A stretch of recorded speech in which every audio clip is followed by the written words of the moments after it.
Hi friends, welcome back to my channel.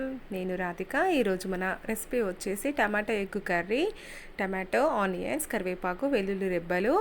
నేను 5 eggs తీసుకుంటున్నానండి. ముందుగా ఒక బౌల్ తీసుకొని అందులో ఆయిల్ వేసుకొని అందులో ఆవాలు, జీలకర్ర ఇవి వేగాక ఇందులో వెల్లుల్లి రెబ్బలు, కరివేపాకు వేసుకొని ఇవి వేగిన తర్వాత ఇందులో ఆనియన్స్ వేసుకోవాలి. ఎగ్స్ని ఇలా చేసుకోవడం వల్ల చాలా బాగుంటుందండి. ఎప్పుడు బాయిల్డ్ ఎగ్ టమాటో కాకుండా ఇలా ట్రై చేయండి ఫ్రెండ్స్, చాలా బాగుంటుంది. ఈ ఆనియన్స్ అన్నీ మంచిగా బ్రౌనిష్ కలర్ వచ్చేదాకా వేగాలండి. వేగిన తర్వాత ఇందులో కొంచెం అల్లం పేస్ట్ వేసుకొని అల్లం అంతా కలిసే విధంగా కలుపుకోవాలి. ఈ కర్రీ చాలా బాగుంటుంది. రైస్లో కానీ చపాతీలో కానీ చాలా బాగుంటుంది. పూరితో కూడా తినొచ్చు. తర్వాత ఇందులో పసుపు వేసుకోవాలండి. ఈ పసుపు అంతా ఇందులో కలిసే విధంగా మంచిగా కలుపుకోవాలండి.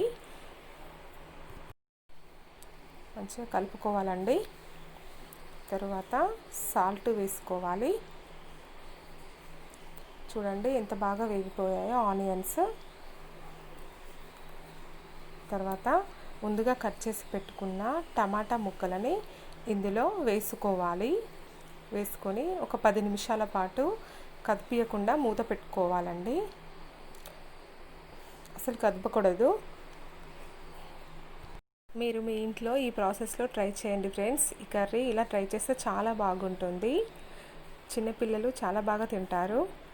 తర్వాత ఇందులో కారం వేసుకొని మళ్ళీ ఒక 10 నిమిషాల పాటు మూత పెట్టుకోవాలి. ఎప్పుడు రొటీన్గా కాకుండా ఇలా కూడా ట్రై చేయండి. నా ప్రాసెస్లో ట్రై చేయండి. నేను చూపించే విధంగా చాలా బాగుంటుంది. చూడండి టమాటా ముక్కలు ఎంత మెత్తగా ఉడికిపోయాయో, చాలా మెత్తగా అయిపోయాయి చూడండి. ఇప్పుడు ఇది మొత్తం జ్యూసీ లాగా అయిపోతుంది మెత్తగా. అసలు టమాటా పీస్ అనేది అసలు కనిపించదు, చాలా బాగుంటుంది. ఇందులో ఇప్పుడు మనం కొంచెం వాటర్ వేసుకోవాలి. నీట్గా కలుపుకొని ముక్కలు ఈ టమాటా ముక్కలన్నీ నిండేంత వరకు వాటర్ పోసుకోవాలండి. తర్వాత ఇందులో ఎగ్స్ వేసుకోవాలి. ఎగ్స్ అనేవి ఒకదానికి ఒకటి అంటకుండా దూరంగా వేసుకోవాలండి. ఇలా నేను వీడియోలో చూపిస్తున్న విధంగా ఇలా వేసుకోవాలి. చూడండి ఫ్రెండ్స్. ఇప్పుడు మనం ఒక 10 నిమిషాల పాటు మూత పెట్టుకోవాలండి. ఎగ్ టమాటో కర్రీ చాలా బాగుంటుంది. ఈ ప్రాసెస్లో మీరు మీ ఇంట్లో ట్రై చేయండి ఫ్రెండ్స్. ఇప్పుడు చూడండి, ఇప్పుడు ఒకదానికొకటి అంటకుండా చాలా జాగ్రత్తగా గరిటెతోటి మనం బ్యాక్ సైడ్ తిప్పుకోవాలి. నీలం కూడా కొంచెం ఉడకాలి కదండి. ఇలా చూడండి, నేను వీడియోలో చూపిస్తున్న విధంగా ఇలా మెల్లిగా ఇలా బ్యాక్ సైడ్ తిప్పుకోవాలి.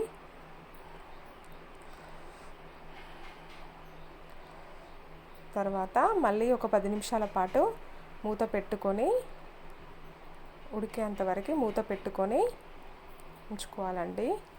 చూడండి ఫ్రెండ్స్, ఈ కర్రీ చాలా బాగుంటుంది. ఇప్పుడు మనం ఈ కర్రీలో పచ్చి ధనియా పౌడర్ వేసుకొని మెల్లిగా కలుపుకొని మళ్ళీ ఒక 10 నిమిషాల పాటు మూత పెట్టుకోవాలండి. కొత్తిమీర ఉంటే కొత్తిమీర వేసుకోండి. చూడండి ఫ్రెండ్స్, ఎంత బాగుందో కర్రీ. మీరు మీ ఇంట్లో ట్రై చేయండి. Thank you friends. నా ఛానల్ కనుక మీకు నచ్చినట్లయితే subscribe my channel. Thank you.